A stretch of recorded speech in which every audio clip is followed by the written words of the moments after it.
এই দেখুন বন্ধুরা, এখানে আমি কিছুটা পরিমাণে বেসন নিয়েছি। বেসনের মধ্যে দিয়েছি পরিমাণ মতো নুন, হলুদ, চিনি, আদা বাটা, লঙ্কা বাটা, ভাজা জিরে গুঁড়ো। তো এটা আমি মিশিয়ে নিচ্ছি। আজকে আমি যে রেসিপিটা আপনাদের দেখাবো সেটা হচ্ছে তেতো রেসিপি। এটা খেতে কিন্তু ভীষণই ভালো লাগে। যারা তেতো খেতে পছন্দ করেন না তারাও কিন্তু দেখবেন এটা পেলে বারবার খাবেন, বলবেন হ্যাঁ এটা বেশ ভালো হয়েছে, এরকমভাবেই খাবো। তো সেই জন্যে আমি এখানে বেসন নিয়েছি, বেসনটা আমার লাগবে। আর এখানে মশলাপাতি নিয়েছি। এখানে একটু জল দিয়ে দিলাম। জল দিয়ে আমি বেসনটাকে আগে ভালো করে ফেটিয়ে নেব। আমি সুমনা চলে এসেছি আমার রেসিপি ঝুলি থেকে একটা রেসিপি নিয়ে। আশা করি আপনারা সকলে ভালো আছেন, সুস্থ আছেন। আমার পরিবারে আমার সকল বন্ধুদের স্বাগত জানিয়ে আমি আজকের রেসিপি শুরু করছি। তো এখানে দেখুন আমি কিন্তু একটু একটু করে জল দিয়ে এই ব্যাটারটা তৈরি করে নেব বেসনের। আর এটা কিন্তু খুব একটা পাতলা হবে না, আবার খুব ঘনও কিন্তু হবে না। ও সেই জন্য অল্প করে জল দেবেন। অল্প করে জল দিলে কিন্তু ব্যাটারটা ঠিক মতন হবে। আর একবারে বেশি জল দিয়ে দিলে কিন্তু ব্যাটারটা বেশি পাতলা হয়ে যাবে, আবার আপনাদেরকে বেসন দিতে হবে। তো চলুন আমি ব্যাটারটা আগে ঠিক করে নিই। এরকম বন্ধুরা, ব্যাটারটা আমার কিন্তু ঘোটানো হয়ে গেছে। আমি ঠিক থিকনেসটা এরকম করেছি। এরকম থিকনেস করলেই কিন্তু হবে। এখানে একটু কালো জিরে দিয়ে দিলাম, আর দিয়ে দিচ্ছি একটু খাবার সোডা দিয়ে দিলাম। 1 চিমটে খাবার সোডা দিয়ে দিলাম। এবার এটা দিয়েও আমি খুব ভালো করে এটাকে মিশিয়ে নেব। এটা দেখুন মেশানো হয়ে গেছে। এবার আমি আসল জিনিসটা দেখাই। এই দেখুন বন্ধুরা, এখানে আমি বেশ বড় সাইজের করলা এনেছিল, এইরকম লম্বা লম্বা বড় বড়। সেই করলা থেকে একটু বেঁকিয়ে বেঁকিয়ে আমি এইরকম বড় বড় করে পিস করে কেটে নিয়েছি। আর এই পিসগুলো কিন্তু আমি একটু নুন জলে ভিজিয়ে রেখেছিলাম 1/2 ঘন্টা মতো। তাহলে একটু নরম হয়ে যাবে সেই জন্য, আর ভেতরেও নুনটা ঢুকে যাবে। তো এটা আমি এবার জল থেকে ছেঁকে একটা ঝুড়ির মধ্যে তুলে নিচ্ছি। আর আপনারা চাইলে এটা কিন্তু একটু ভাপিয়ে নিতে পারেন। আমি একটু পাতলা পাতলা করেছি বলে আজকে ভাপালাম না, আর সময়ও ছিল না। এই দেখুন এইরকমভাবে আপনারা যদি মনে করেন যে ভাপিয়ে নেবেন তাহলে কিন্তু একটু ভাপিয়ে নিতে পারেন। এই ঝুড়ির মধ্যে আমি দিয়ে দিলাম, জলগুলো একটু ঝরে যাবে। তো এবার চলে যাব সরাসরি রান্নায়। দেখুন বন্ধুরা, গ্যাসের চুলে একটা কড়া বসিয়ে দিয়েছি। এবার কড়াটার মধ্যে এইগুলো ডুবিয়ে বেসনের মধ্যে ডুবিয়ে আমি এটা দিয়ে দিচ্ছি।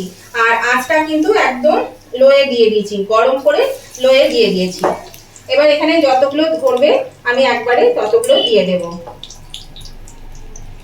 এটা একদম পুরো ফুল আছে ভাজবেন না, তাহলে কিন্তু ওপরটা ভাজা হয়ে যাবে কিন্তু করলাটা সিদ্ধ হবে না। সেই জন্যই বললাম যে আপনারা চাইলে কিন্তু একটু ভাপিয়ে নিতে পারেন, তাহলে পরে ওইটা সুবিধা হয় ভাজতে। দেখুন বন্ধুরা, আমি তেলটা একটু ওপর দিকে দিয়ে দিচ্ছি এইভাবে একটা ঝাঁঝরির সাহায্যে, তাহলে পরে ওপরটা বেশ ভালো ভাজা হবে। আর নিচটাও কিন্তু হয়ে গেছে। দেখুন আমি এবার উল্টে দিচ্ছি। এই দেখুন কালার চলে এসছে নিচে। এবার আমি এগুলো উল্টে দিলাম। এবার আমি এটা একটু রেখে মিনিট 2 রেখে আমি এটা ভাজবো, তাহলে কিন্তু করলাগুলো সব সেদ্ধ হয়ে যাবে। দেখুন বন্ধুরা, করলা কিন্তু ভাজা হয়ে গেছে। এবার আমি এগুলো তুলে নিচ্ছি, আর সেদ্ধও কিন্তু হয়ে যাবে।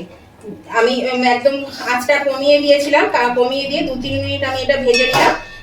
ভেতরটা কিন্তু সেদ্ধ হয়ে যাবে, কারণ নুন জলে ভেজানো ছিল বলে। তো এইভাবে আমি বাকিগুলোও কিন্তু ভেজে নিচ্ছি। দেখতে থাকুন আপনারা।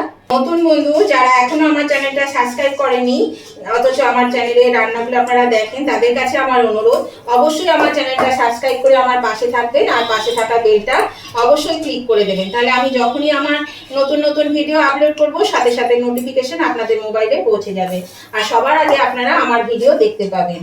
আর আমার উভয় বন্ধুদেরকেই বলছি, আজকে রেসিপিটা দেখতে দেখতে যদি এখনো পর্যন্ত লাইক দিতে ভুলে গিয়ে থাকে বন্ধুরা, প্লিজ একটু লাইক বাটনটা প্রেস করে দেবেন। আপনাদের একটা লাইক আমাকে এগিয়ে নিয়ে যেতে অনেকটা সাহায্য করে। আর যদি ভালো লেগে থাকে, খুব ভালো লেগে থাকে, তাহলে কিন্তু অবশ্যই আপনাদের বন্ধু বান্ধব আত্মীয় স্বজন সকলের কাছে যাতে পৌঁছে যায়, তার জন্য একটু প্রচুর পরিমাণে শেয়ার করে দেবেন। তাহলে এই রেসিপিটা সবাই পেয়ে যাবে। আর যারা এই করলা খেতে ভালোবাসে না, তেতো খেতে ভালোবাসে না, তারাও কিন্তু এটা একবার খেলে বারবার খেতে চাইবেন। তাহলে অবশ্যই কিন্তু শেয়ার করে দেবেন। আর আজকের রেসিপিটা আপনাদের কেমন লেগেছে সেটা জানাতে কমেন্ট করতে একদম ভুলবেন না। আপনাদের মিষ্টি মিষ্টি কমেন্টগুলো যেমন পড়তেও ভালো লাগে, তেমনি কিন্তু একটা কমেন্ট আমাকে পরবর্তী রেসিপি বানাতে অনেকটা উৎসাহিত করে। তাহলে উভয় বন্ধুরাই কিন্তু লাইক শেয়ার কমেন্ট করতে ভুলবেন না। আর নতুন বন্ধুরা সাবস্ক্রাইব করে আমার পাশে থাকবেন।